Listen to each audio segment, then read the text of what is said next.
listening to Opie and Anthony.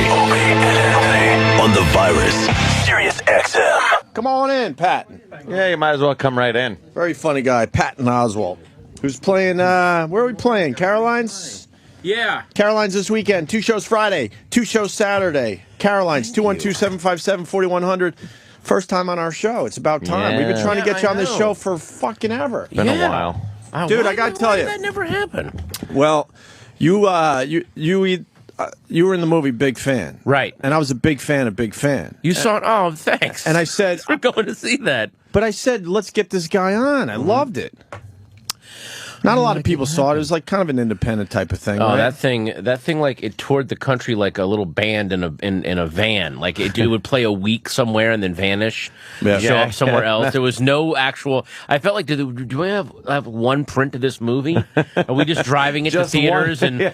and like going flyering the town and all right, we'll see you tonight for the screening. Was it your baby, or you were just called to play the main role there? I was called to play the main role. Okay. The guy that wrote it was the.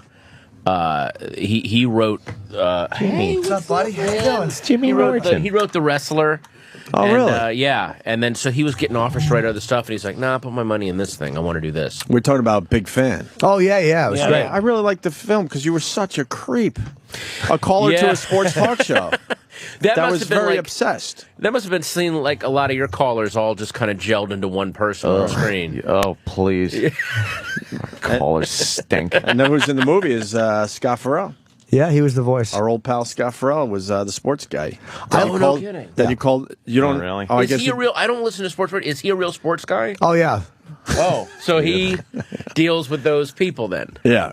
Yeah. And you would get in the movie. You would get everything you want to say on a piece of paper. It was almost serial killer-ish. Well, and the you guy- had to have a perfect call to make sure Yeah. you're still like the number one caller. Perfect call. Yeah. No, I'm serious. To be the number one caller for this particular sports talk show.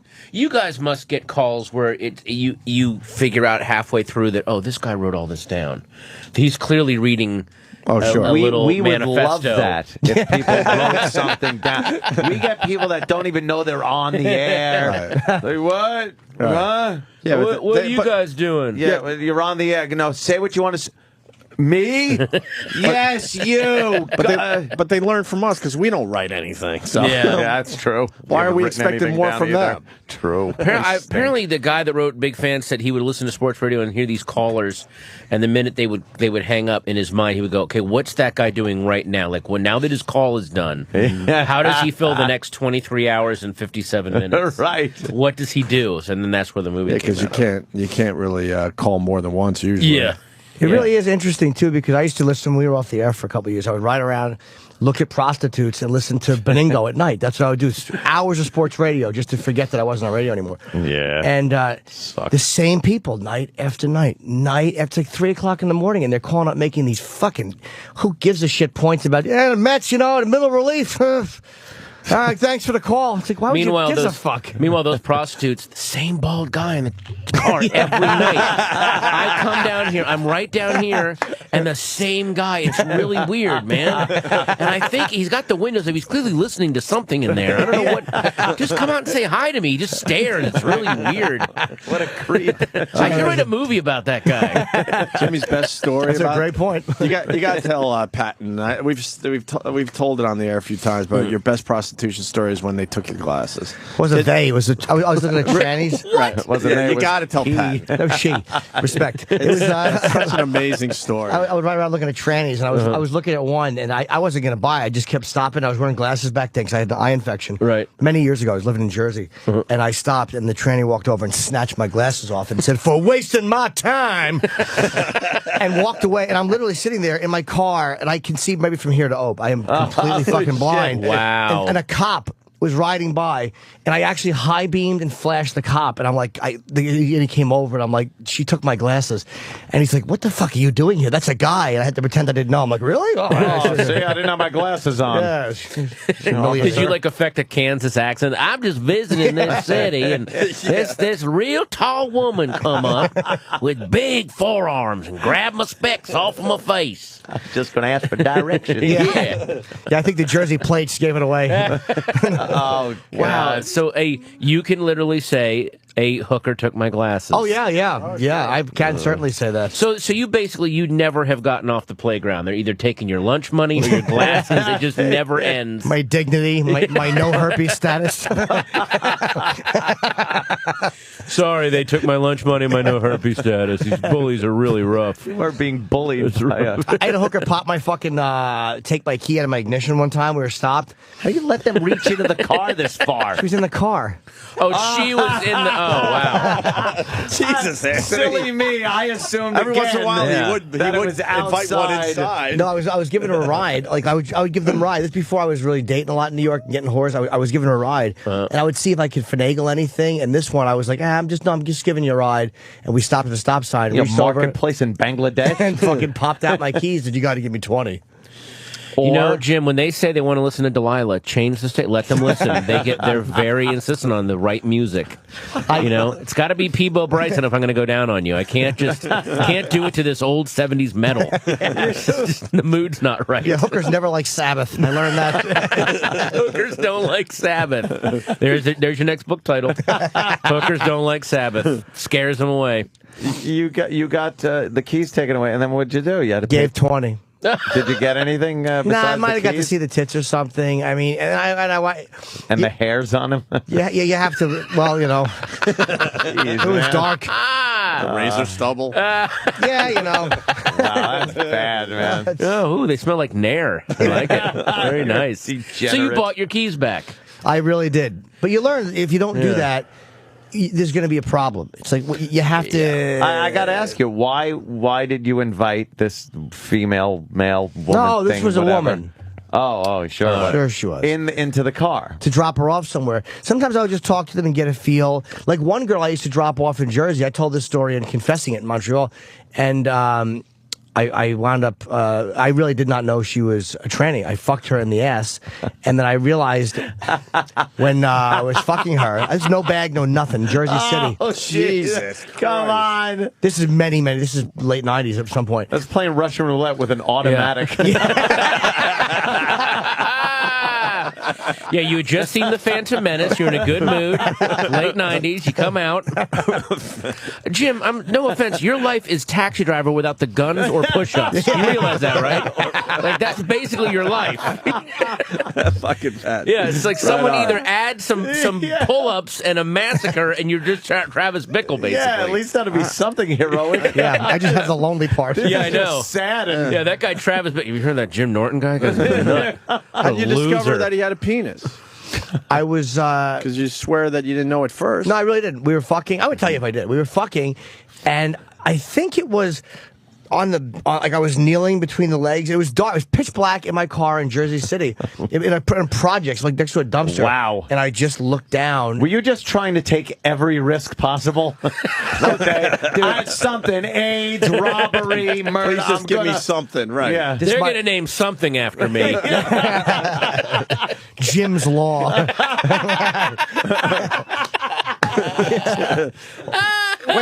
Wait, stack him up. Hey, what happened to that guy? He suddenly lost a lot of weight. He got Norton. It's really weird. He went Norton, man. You know what happens? These guys, they get. Oh, it's really weird. Terrible. Can you pile them all up again? It was Jersey City. That was Jersey No City. bag. Projects, No bag. pitch black. Projects. Pitch dark. Tranny. Yeah, I lived in North Brunswick at the time. Jesus. My parents and I was driving, Holy and I forget shit. how it happened. I think she just flagged me down and asked for a ride, like a legit ride. She said, "I'm going back to Jersey," and so my Jersey place. I wouldn't. Little pick help. up- Little help here. Need a ride. Who's got a ride for an old showgirl?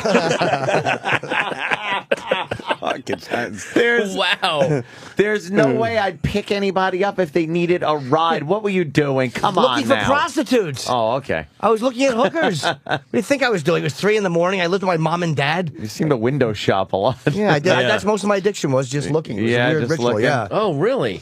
ritualistic. I would only pick them up if they got it on the right side. Like if they looked it on the right side, I would stop. It was like all these things to keep the ritual going and not act out on it. Right side. Yeah. Yeah. I love that you managed to work obsessive compulsive disorder into your hooker habits. into this horribly dangerous situation. Again, I just can't. I can't think that the hookers started to talk about you like, oh, there's that right side guy. Yeah, go to the left. Here comes the right side guy. Don't go the other way. You know how he is. They do recognize you after a while, and at times they'll heckle you, like they'll yell things. I got yelled at because literally I would never stop. Heckled on the road By hookers, yeah. Keep riding around, like shit like that. Like they just get annoyed that you're riding around and not stopping. Yeah. Wow. Jesus. Yeah, it's great. So you're fucking this thing in the ass. Yeah. It's pitch black, a very dangerous neighborhood. And then you look project. down. And then you look down. What did? It was just, I knew. I knew. I mean, I was young. I was an idiot. I mean, I love the absolute. I knew. Like, Yeah, oh I my just God! knew. You have 2 tumors in each labia. It's terrible. You should see a doctor. but I literally was very naive about that at one point in my life. For a long time, I would get whores, and I didn't like. I remember a New Brunswick cop told me because I would always feel for tits, and he's like, "So they get implants." I never occurred. Wait, a to cop me. was helping you out though? Well, he's a buddy of mine, sober buddy. I never realized that a fucking a guy would get tits. Like, it didn't occur to me. I was getting hookers for a long time at that point. I would always check. So that's when you were just so sweet and innocent. Yeah, that was before it You all went really wrong. were. Yeah, just like a tender doe in the woods. I remember one Puerto Rican chick got in my car and she was eating peanut brittle and fucking. Who the fuck eats I swear to God, Did she just like visit her grandma? Like, why was she eating peanut brittle? it was the worst ever. And then she sucked my dick and it was the whole that peanut smell. Never forget that as long as I live. I was 22. She still had strong teeth though, right? Yeah. Yeah, She wasn't bad off Yeah, yet. I knew that was how I knew she wasn't doing meth. Right. The teeth would fall out. Yeah, she was enjoying peanut brittle. On the peanut butter. All right, you're just a garden variety alcoholic. Yeah. Maybe she did that to let the clients know that strong teeth. All right, no meth. All right, I got a pretty good shot with that one. The peanut Weird as brittle. a hooker find peanut. I'll never forget it as long as I live. It's crazy. Yeah, she was sexy too. Like, except with that, she was good looking. Fuck, that's She was one- Except for the peanut brittle. Yeah, except for the fucking dice. and the weird jagged bits of sugar that are rubbing. Oh my God, Yeah, that yeah, looks that's horrible. Sticky, Yeah. molassesy peanut brittle on your dick. Yeah. That is awful. disturbing. People are like, I just butt fucked Yogi Bear. That's what I smell like right now. Jimmy took some chances. I had a regular named Kim. She was a black girl. She was a real girl too, because I fucked her. And I remember one time she hung out my door. Like she made me open the door and she pissed. And then she got back in and she had left one of her shoes outside the car, so she just lost her shoe because she stood outside to piss and she was so drunk. She was an alcoholic. She was a great girl. That's the that's the She was. closest. He ends it with. She was. That's the closest you ever come to being like a Cinderella story. That literally that is a Cinderella story. He put the piss fucking shoe back on my foot, and I turned back into a skank. Whoever fits into this, Whoever fits into this fucking. whoever fits into this keg. It was Dudley Moore's shoe. Oh fuck! Wow. Hey, you know what happened to some of these broads? No, I over the wonder years. once in a while. I remember one really affected me. I used to go to these sober dances, and after a sober dance, I would just act out because I'd be lonely. And this one white How woman, awful is a sober dance? Yeah, you Fuck the know. story you're about to tell. it was they were not good. little dull. Well, those are two words that really don't belong together. They're totally fine by themselves. You put them together. Oh, boy. my God, Sober yeah. It dance. should have been a sober stand around and just look at an empty floor, bunch of zilches. Because everybody's inhibitions are all still there. Yeah, yeah. Because in order to dance, people have to drink a little bit. You know. But this one girl I picked up, she's like, "Why are you doing this? You don't need to do this." And I think I just wound up talking to her, not even having sex with her. Dropped She her just off. didn't want to fuck. Of course you. she didn't. Yeah. She already had the money. She's like, "All right, I'll shrink this idiot for a couple of minutes." Act concerned. But you said you were affected by her. Meaning, like, I was like, "Wow, maybe she's right." Oh, okay. Yeah. And someone wants to know if you kept fucking the guy after you found out. Well, when I discovered that the lady was not quite the lady I thought, it's like, what am I gonna do? Talk to her manager? Yeah. I fucking At dump that my point, load. what are you gonna do? Yeah, demand the boss. Yeah. Wow. False advertising. Yeah. Hey, I want to see somebody about this. A bait You and see switch. A fucking box cutter soaked in garlic. Like it's Michael Douglas and falling down. He's going to start pointing at the burger on the menu board. Hey, where's your shop steward? What's going on? I want to talk to him. He probably had one. He's in the fucking welding union. Holy Yeah, some guy from the 409 in Jersey. Dude, how did you? Like, there wasn't any hair. Like you fucked it in the. It was ass. so dark. We made out everything. I really was God. dumb Oh at that my point. That's God. years ago. Yeah. What did it? What did it look like? What was It was the a vague closest- outline. I really just No, don't I mean remember. like facially. Black and, girl, attractive. I mean, literally, I just did not know. I mean, you're saying black, but here I want to boil it down here. You fucked a black man in his ass. Now, so did America. It didn't hurt her, did it?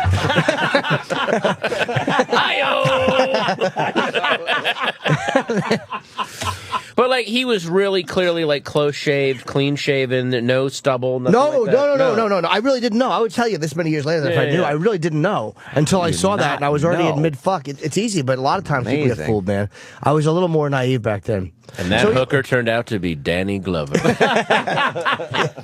Let's bring him in. A little surprise for you, Jim. Oh, little Norton. reunion. I was researching a role.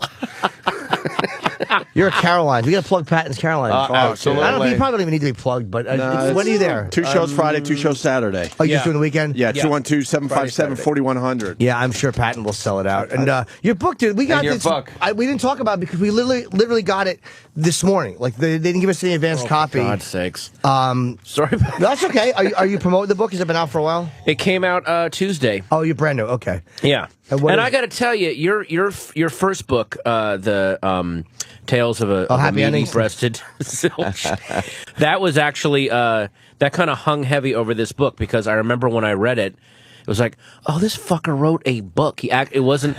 You didn't transcribe your fucking act. You didn't fill it with like lists of things. It was actual. You actually wrote a book. Yeah. So I had to go. Oh shit! I actually want to write a book. Yeah, yeah, I that- don't want to do my act. I don't want to run stuff that I've run on the internet. There's only one thing that I did on my blog years ago. It's a little 2-page thing. The publisher's like, we really like it. Just put it in there. It's 2 pages.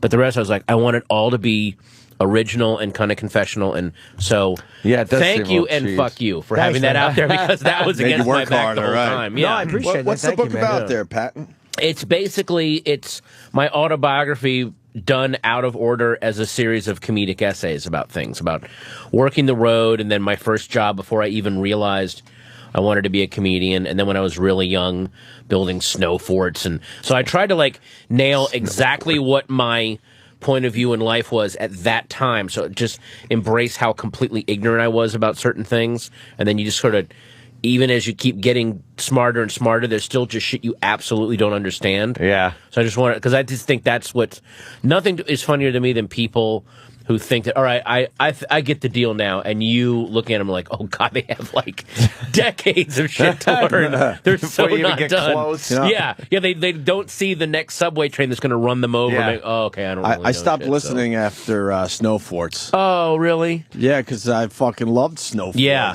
yeah. That was. I just remember that was a You big brought deal. me back, man. Yeah, that was a big deal about growing up. So I did this whole thing of. There's a chapter called "We're Playing Snow Fort," but you realize that I'm watching my friends' parents. We lived in the suburbs, but there was a lot of like kind of 70s divorce / alcoholism / swinging going on. Where And was I'm- the suburbs of? Sterling, Virginia, Okay. Northern Virginia. Wow. But I'm looking at it through my 8-9-year-old eyes, and I don't quite know what, like, if you read it, you'll go, oh, I see what he's looking at, but I have no idea. I think it's all some kind of wonderful adventure. Oh, yeah, and, yeah. Oh, the parents are really friendly with each other. So, When did you realize it was swinging? Like, were your parents involved in it? no, that's the thing that I actually appreciate about my parents. My parents were so square and boring and kind of just, let's go to soccer practice and bedtime at 9. And my friends' parents would let them smoke weed and go to concerts and stay out late. So I craved getting out and variety and having kind of a weird artistic life. And my friends, even though their parents were fun, their parents were also kind of scary because they would just, I couldn't pay the mortgage this month, but hey, those belly dancing lessons were fun, weren't they, that we took for no reason? So they grew up all wanting to be totally like married and kids and everything is completely reliable. So they're still nice people, but they're not, they never got out and kind of wandered because they craved normalcy. Wow, yeah. And because you had so Yeah, much normalcy, you went the other way. Yeah, exactly. Because I just knew, oh, my parents are okay. They'll be fine. They'll be there. My other friends are like, I don't know what the hell my parents are doing. They're, my dad's moving out. There was all this weirdness. So they have become. That was my growing up, though. I was the one with the crazy family. Oh, really? But then he also became a crazy alcoholic. So there goes that. Oh, yeah. Yeah, exactly. So, boom. Yeah, I just blew my theory. I went right into right. Yeah, I took up where it left off. Oh, really? I am the sequel. Yeah, exactly. I'll take the baton from here. Oh, I got it, guys. You sit down. Watch this. Rotted liver part 2. Sorry, I don't mean that. Yeah. No, but please. Yeah. But no, like that just seems to me, from my experience, that's what happens to a lot of people. Yeah. When you see very normal, stable people, you go into their background, a lot of them come from really fucked up childhoods. Yeah, yeah. And they want that stability so bad. I've noticed that everyone I know is from a fucked up childhood. Yeah. Like, I don't know, especially How many people girls. escape that shit? Any girl that has come through my life at any point in my life have all been batshit crazy. Yeah. Just batshit crazy. And then I've been told that, well, that's the pond you're looking in. Yeah. I'm like, but that's the pond Yeah. where the fish fuck really well. Who wants healthy fish in the pond? Oh, I know. Yeah. Hatred of a father builds a strong pelvis. It really does. There is some kind of those muscles in there. Boom, man. It's like I'm gonna powder this memory with my pussy lips. Oh, fuck, man. Hey, by the way, Ratatouille is still on DVD. Great movie for the kids. Yes, for check the that kids. out. That's right. You Holy had a shit, voice you in were that in one, huh? Yeah, I always love to throw that in after I've said the worst The possible worst, things most I can. heinous thing. Yeah. I don't know if you've ever gotten this, but I've gotten this a couple of times. Some guy told me, I saw this guy, and we were talking, he goes, dude, I saw an interview with Robin Williams, and he gave you props. I'm like, really? So, look, I'm human. So I went home and I watched Robin Williams on Charlie Rhodes, and with Charlie Rose. Yeah. And like 10 minutes into it, he's like, oh, yeah, and then there's comedians like Patton Oswalt, and like, he was really speaking very highly of Yeah. it. And I'm like, if that piece of shit guy mistook me, and I watched 45 more minutes, not one Norton mention. I've been confused for you a couple of times. I've had people say, Really? Pat, yeah, I honestly, it's like just people that don't know comedy that well. We don't look that similar, but I've had a couple of guys, that guy and another guy And the recently. guy you fucked in the ass. Yeah, that tranny. Thanks, Spence. Yes. Well, Hey, by the way, my name's Patton Oswalt. yes.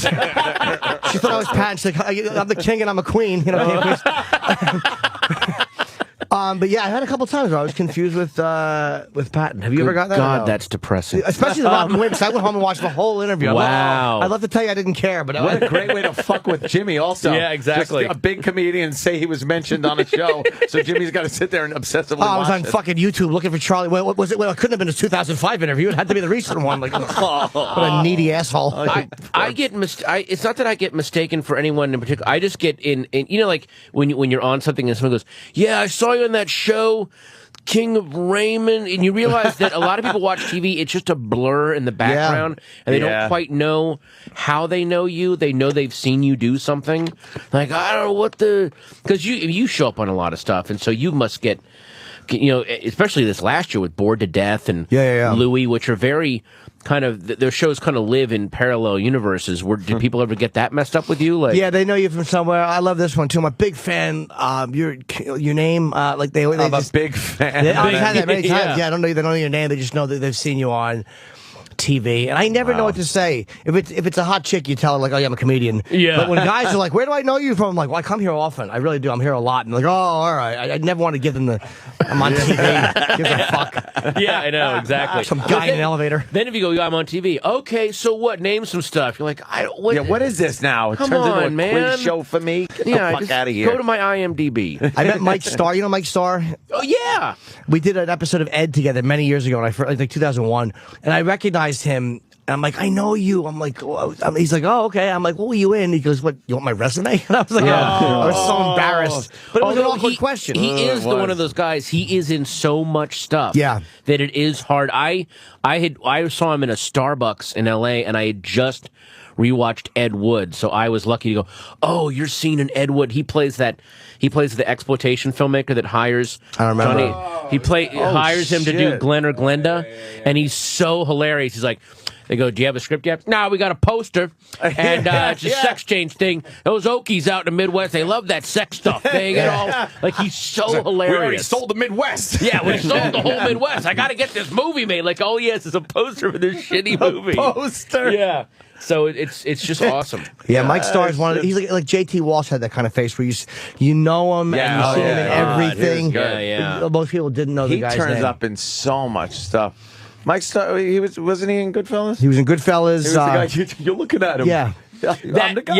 I'm the commandant. I'm the midnight date man. Yeah.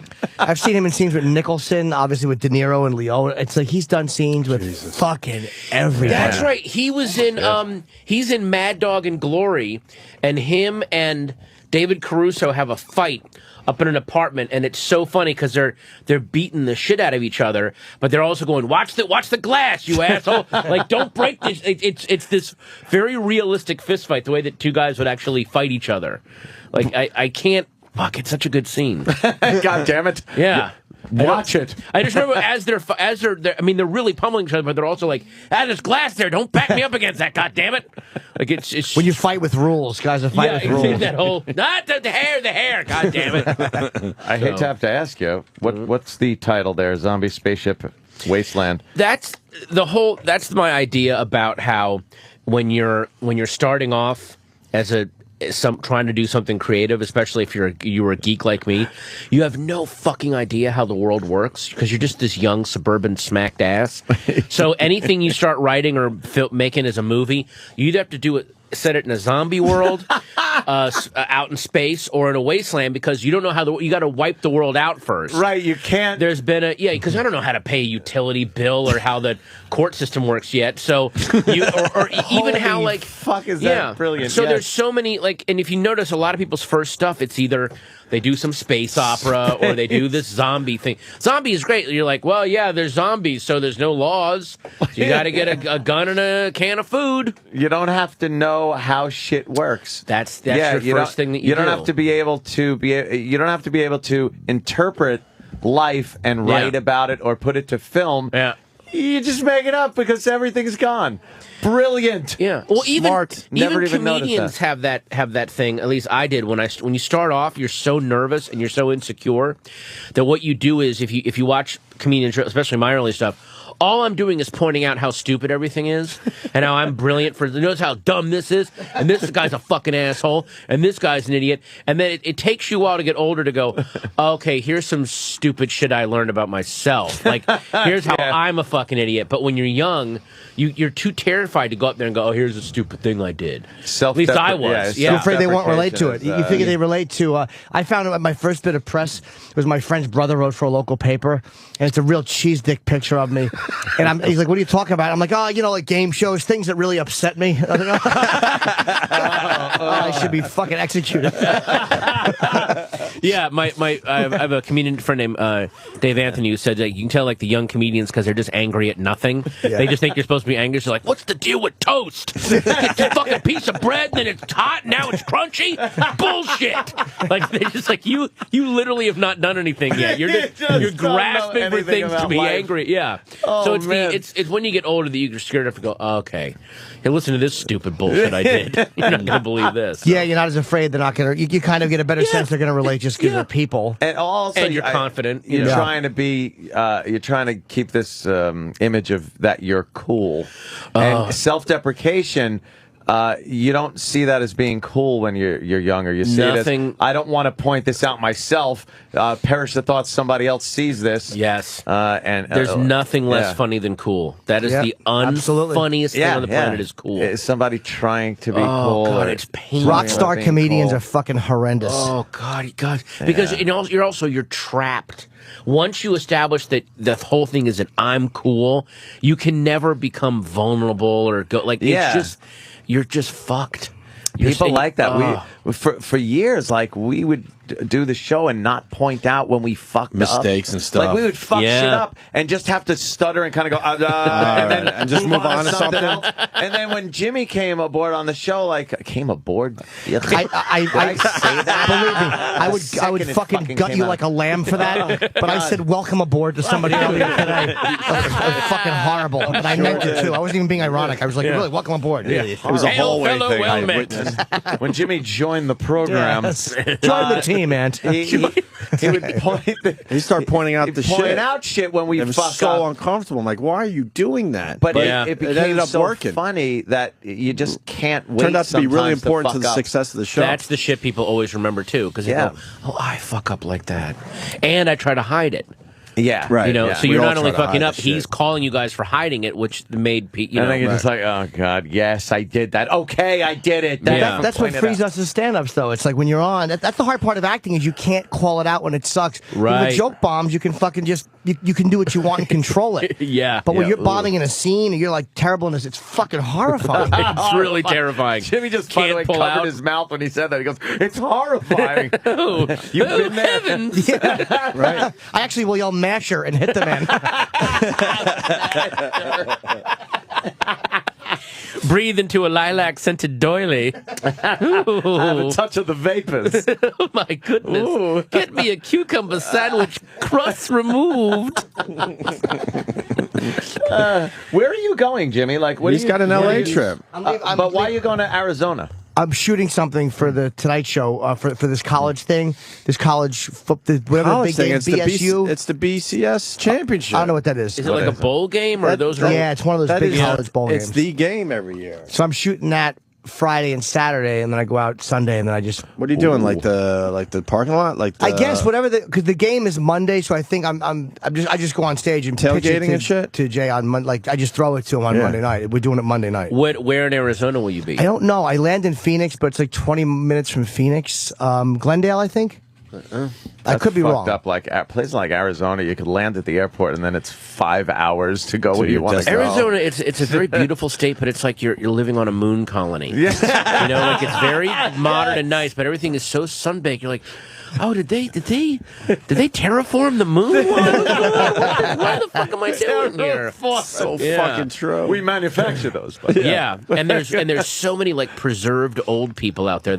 I know that Florida gets around for that's where the old people go. I think they go to Arizona. Arizona, because yeah. That there's no moisture, so they just become like these living mummies. They just don't die out there, man. And they do hear about how that dry heat helps whatever ailment they something, have. yeah. Arthritis or their Yeah. lung ailments or anything. It's You know, they always- got that Doc Holliday TB, so they kind of go preserve their lung tissue or something. Go out to Arizona, Lunger. Yeah, Lunger. Hey, Lunger. People are healthy out there. Though they look like the women out there are beautiful. There's Oh, I something know. about that. Oh, they Yeah, are up some until they're gorgeous 23 and then look like fucking an old saddle. 10 years after I need them.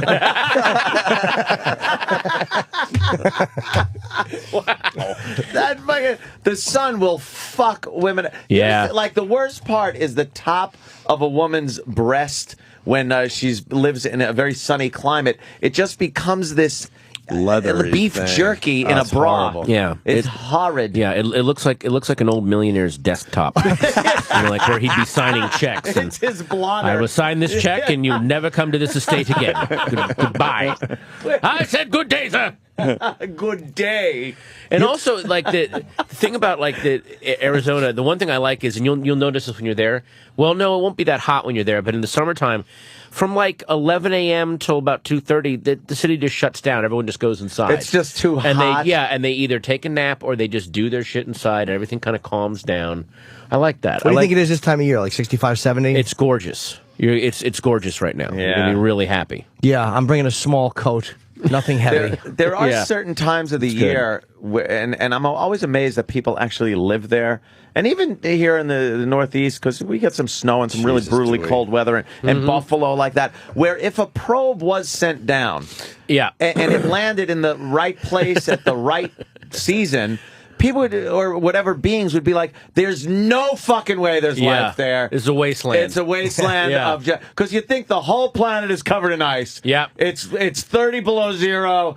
let's write this one off. Yeah. Or it's 120 degrees. Yeah, it's a Nothing to hellhole live here. Who's that? There's a comedian, Larry Ambrose, who said, I come from Buffalo, New York. They have 2 seasons, winter and July 8th. That's good. I love that line. And I've been in Buffalo. That is exactly what it's like. I lived there for 3 years. The Oh, winters wait a minute. You lived in the Buffalo. winters go on for fucking ever. And Yeah. it snows every day until that fucking lake freezes.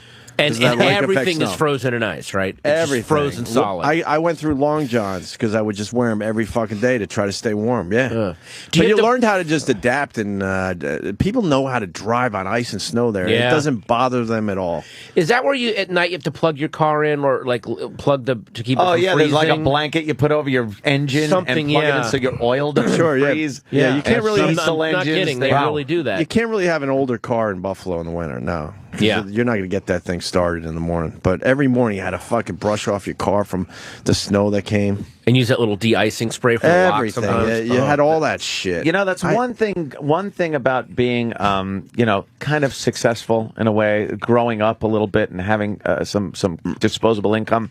I don't have to hear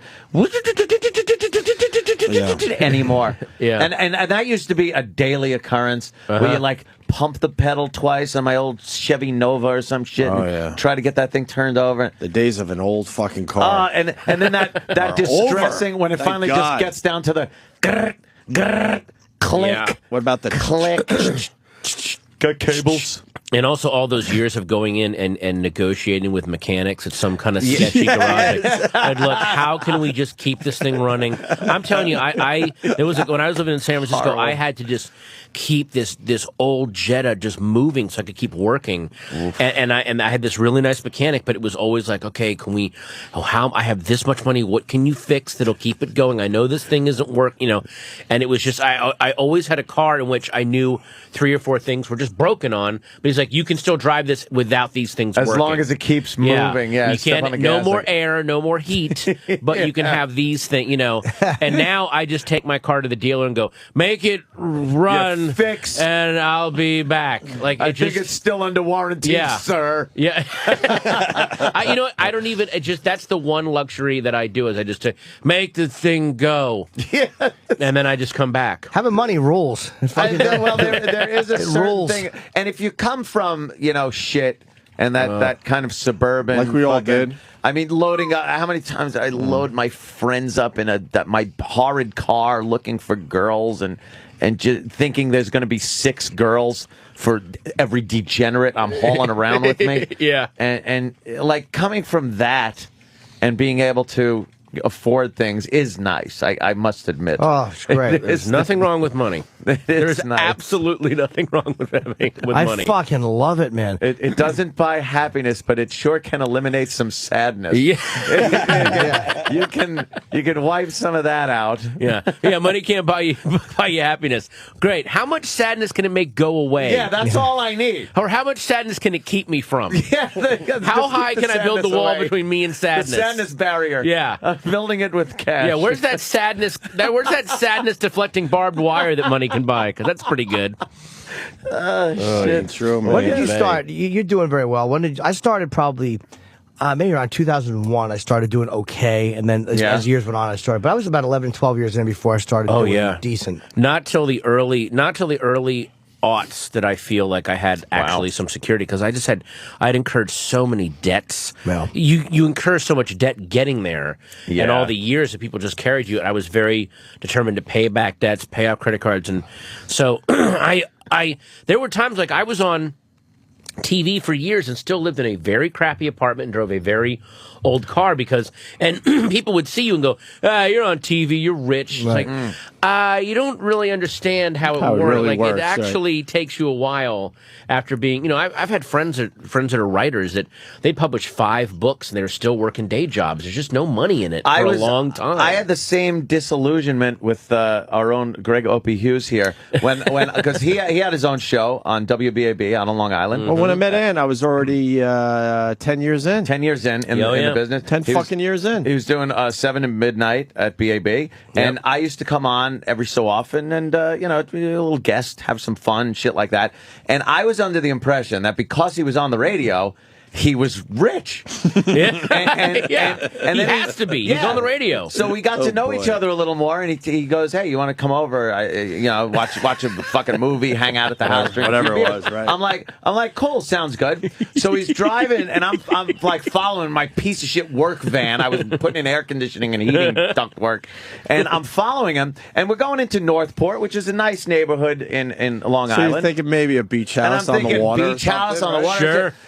He makes the turn that is not the turn toward the nice houses. Not Yeah. the turn you were expecting. He made Yeah. that one turn in Northport where it's like, hey, wait a minute, this isn't that place. And we pull up in front of a house, and now I'm like, all right, well, this maybe. And I actually thought this, maybe this is his summer house, like this is just another one of his houses. And then it went from that's his house to wait a minute, it's Wait, only half his he's house. in an apartment Right, in upstairs. a house, and I fucking Yeah. went like, oh no. Then he cooked you a piece of toast with a coat hanger over a hot plate. That's how it I is, remember, though, man. and I'm sure you remember this too, that first year that I broke double digits as a comedian, I made $11,000.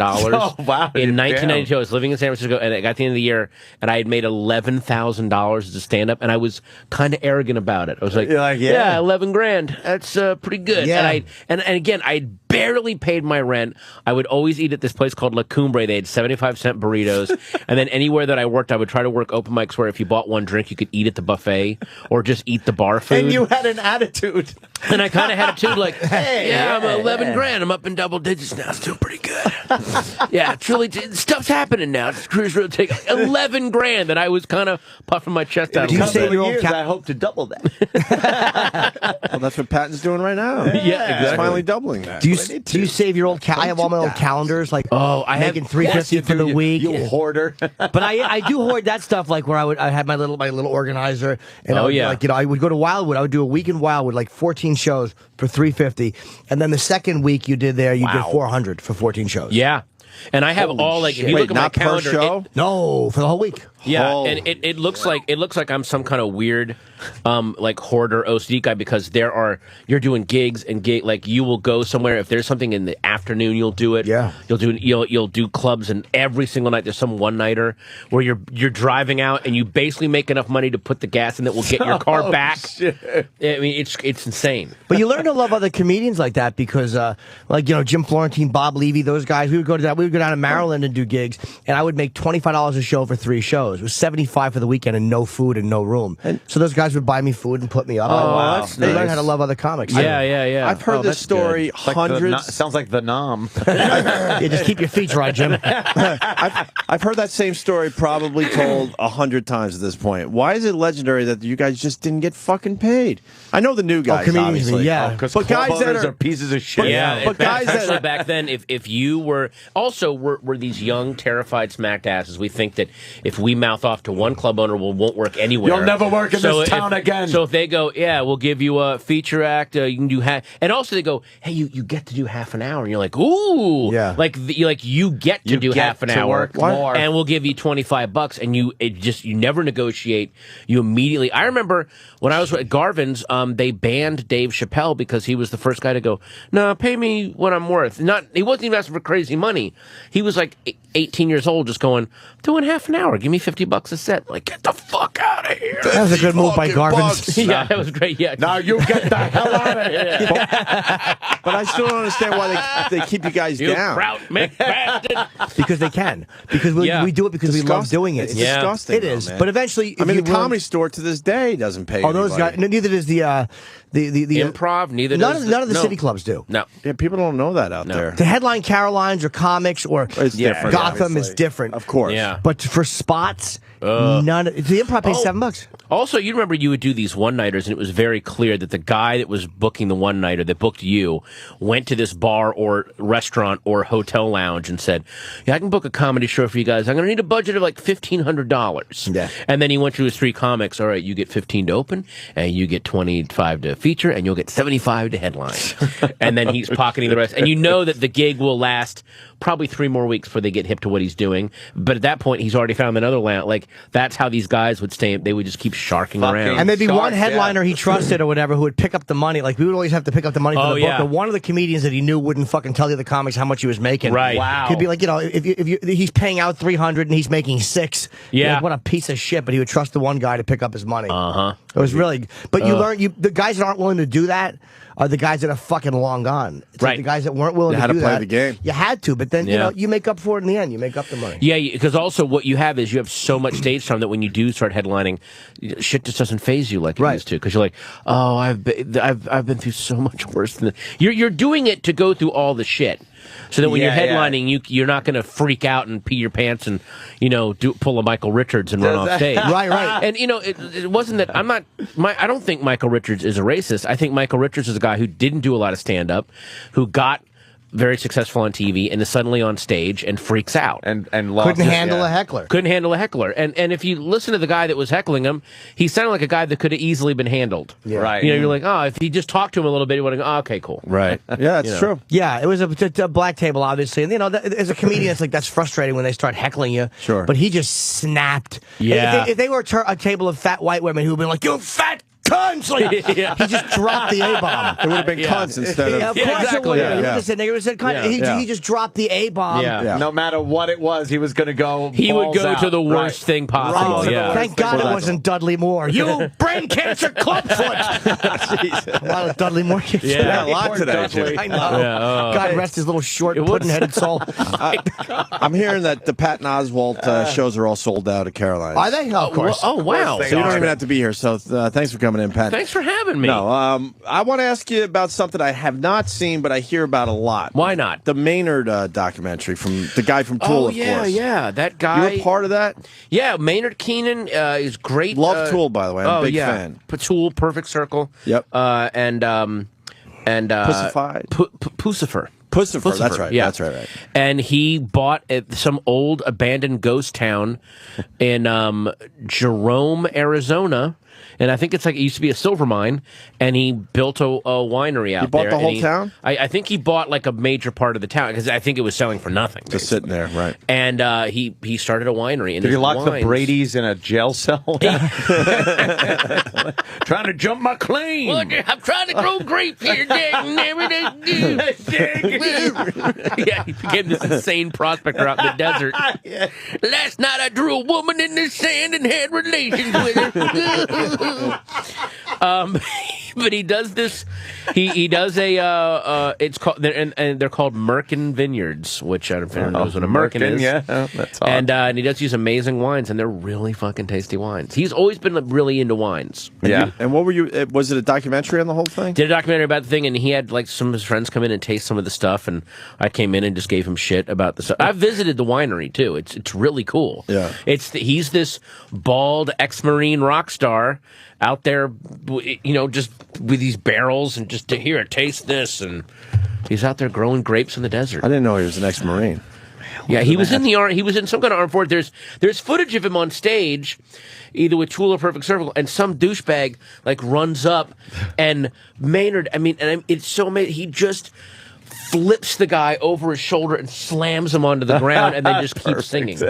It is such a fucking Bruce Willis in The Last Boy Scout, just bam, just shove it up into his head, punk, and then just keep singing the song. It's like, damn, what a badass. I gotta run. What? My flights. I have to. Where? What? Let's go in Arizona. know. People are saying you better have more than a light jacket. It's cold. Oh, all right. We're getting weather reports, and then another guy's saying he's standing in a foot of snow out there. But Arizona's a big place, so I don't know what part that is. He's not in Arizona. Foot of snow. You will not be going into the mountains. And he's not trekking. Yeah, he's just going from the fucking airport to a limo to fucking wherever he's got to go. He lands, puts his snowshoes on. Yeah, heads to the and airport. treks. It's not a limo. It's a car service. Limo sounds better though. Yeah. Oh, is it a car service? Yeah, it's a nice car, but all right. Patton, great seeing you. I'm gonna take off. See you too, Yeah, we man. should, Safe flight. Yes, I'll see you soon, man. All right, man. How long are you in New York for? I'm here till Sunday. Okay, I'll be gone by the time. Next scene is Jimmy looking like Buscemi burying the money in Fargo. Just fucking freezing cold. Wiping a tranny load off my face. I got shot! You should see the other guy's asshole. All right, safe travels. Thanks, buddy. Yes, Say hi Jimmy. on Twitter. All right, man. What are you on Twitter there? It's just Patton Oswalt on. Patton Oswalt, lowercase, one word. Yep. Yeah, That's easy. Yeah, absolutely. It's good when you have your name just exactly. Boom. out there. Could not be easier. no other. You didn't have to get it from some idiot that was sitting on it. No, thank love goodness. that. Oh God, did I? Was anyone sitting on your stuff, Jim, when you joined Twitter? A Or fan was, but he just gave it to me. He was this cool that's guy. I nice. think Mostep is his name, and he actually had held it for me. It was Mostep. I know yeah, Mostep yeah. on He was Twitter. very cool. So Oh, I just, nice. I Good just, for you, I just, Mostep. I threatened Doing the legal right action, thing. and he just And he he folded was like cool. He a got it for me on fucking. purpose. Scumbag. oh, it's nice. All right, so the book is Zombie Spaceship Wasteland. You know what? I'm going to read this fucking Yes, thing. I just decided on the spot I got to read this book. Especially read the chapter of the Victory Tour about the worst 11 days on the road, and have Jim read that too. I want to know what he thinks about that. Absolutely. I'd be very curious to know. And you got to come back and see us. Definitely. Next time I'm in New York. You had fun, right? I'm glad that I finally got We've been to do trying this to do show. this forever. And to your credit, people on Twitter will go, when are you doing Opie and Anthony? wrong with you? And I would go, when they ask me. Like, I'm always in New York, so I'm... you for so long, man. Yeah. Well, now we got the It's connection. like a Three's Company episode. There was like all this miscommunication. We just never did it. It's like, yeah, why don't you do O&A? And then you do the show. You suck. Yeah, thanks. Great. Fucking assholes. I thought you were Patrice O'Neill, not Patton Oswalt. You stink. Why don't you wait a minute? Yeah. Fuck, that's good. Yeah. All right, guys. Yes, absolutely. Thank you. Thank you so Thank much. you. I'm off. You killed Yes. today, man. Thanks, it was man. That was terrific radio. The Virus. Sirius-XM. This is the Opie and Anthony Show.